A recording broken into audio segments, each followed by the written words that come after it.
What is up, bros and broettes? I'm Inkslasher, and welcome back to a new episode and the very first inaugural episode of Black Ops 4 5 Things. Now, if you guys have been around the channel for a while, you know that one of my probably most famous series on this channel was my Black Ops 3 5 Things series, where we kind of looked at the in-depth details of the game that you may not have known if you didn't watch those videos.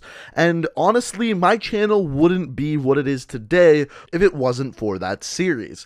So today we are going to be doing the first episode of 5 things you didn't know about Call of Duty Black Ops 4. Now, don't get me wrong, I know other YouTubers do this. One of them is Prestigious Key, and other people do videos like Mythbusters that are also similar to this, so it's not a new idea. I just try to do it to the best of my ability, and hopefully you guys enjoy it. Speaking of which, if you do enjoy this series, want to see more videos like this one, or just learn something from this video, I would really greatly appreciate it if you could hit that like button. It really does help out the channel, and it shows me that you enjoy this type of video. But without further ado, let's hop in and look at 5 things you didn't know about Call of Duty Black Ops 4. And to start things out, we're going to start by talking about water. In this case, specifically cold water, because one thing a lot of people don't know is that if you are on a map, for example, Icebreaker, and you hop in the water and stay in there for a couple seconds, your screen will actually start to frost over. Now, it's not going to do any damage to you or anything like that. However, the cold water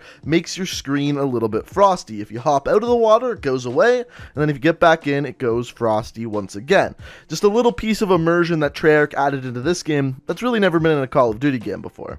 Now, while we're talking about water, I thought we would talk about the effect of water on various pieces of equipment in game. For example, on flames. So the first thing I wanted to test out is, does Firebreak's Purifier 1 work in water? Does his radiation work in water?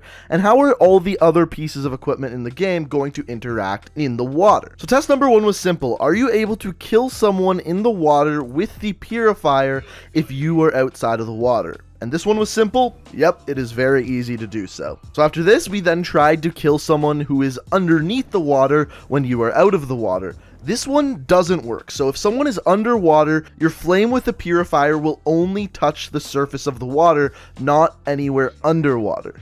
Now, another question is, if you're shooting your Purifier at someone and then they jump in the water, will they be saved by the water? And the answer is no, simply because the Purifier kills the enemy too quick. By the time they hit the water, they are already dead. Then finally, the last thing we tested is, does the Purifier actually work underwater? And the answer is technically yes, it does work. As you can see, as you pull the trigger, the pilot light actually comes on, but to kill someone, you literally have to be pretty much touching them with the weapon for it to actually kill them. So can you kill someone underwater with it? Yes, you just have to be very, very close. And the last question with Firebreak is, can you use the radioactive core underwater? And yes, you can absolutely kill people with it underwater. Now, the only other flame we have in the game that we can test underwater is the Molotov, and as it turns out, this one's actually a lot different. And the way that Molotovs actually work in game is they don't actually necessarily light the character on fire, but they light the area around the character on fire. So when you actually use one of these things in water,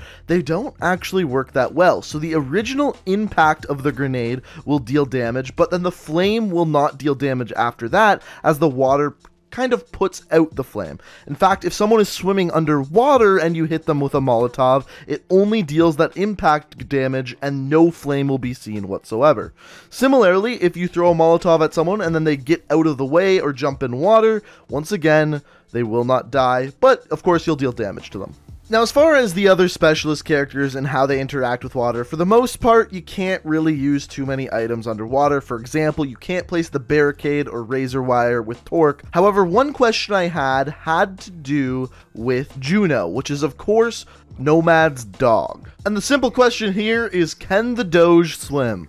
So the first test was, could you call in the dog underwater? And the simple answer is no, but your character still whistles as if you were going to call in the dog.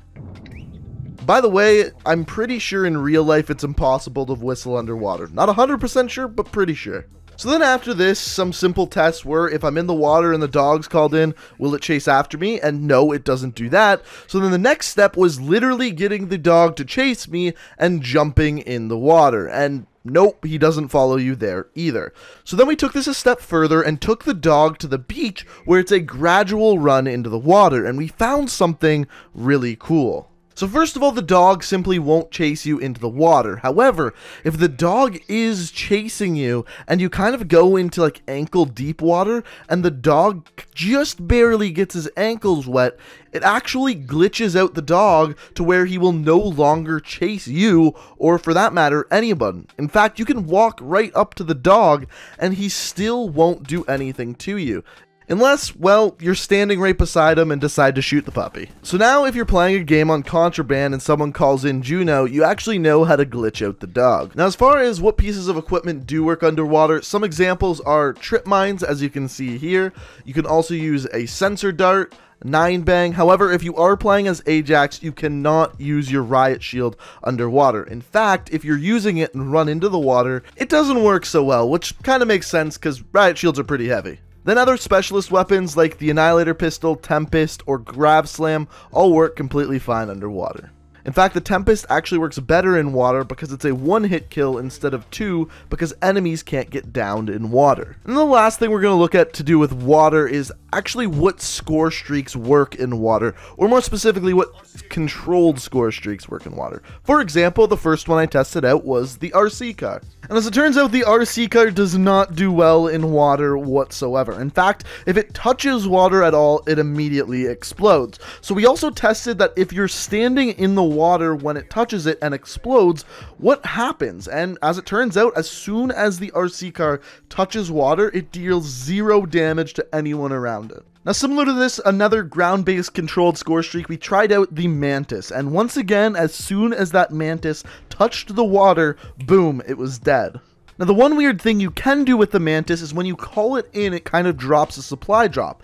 And if you throw that into the water, it falls into the water, but the box just doesn't open. The Mantis never spawns in, and you just lose your score streak. Now, opposite of this, if you're using a care package and you throw it into the water, you are actually still able to obtain it, even if it's in the water. Also, if you see the clip here, yes, the care package can kill people from falling into the water. And then finally, the one controlled score streak that can work underwater is the dart drone. It can be flown through the sky, and as it turns out, also through the water. Now, after testing all of this in the water, there's one score streak that I find to be really strong, and I think a lot of people consider it to be a little overpowered in Black Ops 4, and that is the Hellstorm missile. So the next thing that we wanted to test is there a way to directly counter and destroy a Hellstorm missile? So the first thing we tried to counter it with was a rocket launcher, and the rocket launcher does lock onto it, but it misses every single time, and I think it's because the Hellstorm is actually moving too fast for the rocket itself. So after that, the next thing we tried was a ballistic weapon itself. We tried to actually snipe the Hellstorm out of the sky, and I actually found it rather easy to aim at it, but every time I shot at it and felt like I was right on it, it didn't do anything to the Hellstorm missile. It didn't even give me a hit marker. So I think that is also impossible too, but maybe I was missing. So if you guys think you are able to do it, feel free to send me a clip on Twitter. There's a link down in the description to my Twitter. Feel free to send it to me. I'd be very impressed if you could do so. Mainly because I couldn't do it. So after that, we just kind of went nuts and tried a bunch of things. We tried the Annihilator Pistol. It didn't work. We tried the Tempest. It didn't work. You name it, we tried it. It didn't work, except for one thing. And it just so happens that the one thing that did work was once again the dart drone. We found that if you made impact with the dart drone to the Hellstorm, they would blow up. Now, the interesting thing about this is after you killed the Hellstorm, the person controlling the dart got 0 XP. However, the person controlling the Hellstorm got XP and score for destroying the dart drone. So in-game, there is no programmed score that you receive for destroying a Hellstorm, which means it's not supposed to be possible to actually destroy the Hellstorm, but hey, we found a way. But ladies and gentlemen, that is it. That is the end of the first episode of 5 things you didn't know about Call of Duty Black Ops 4.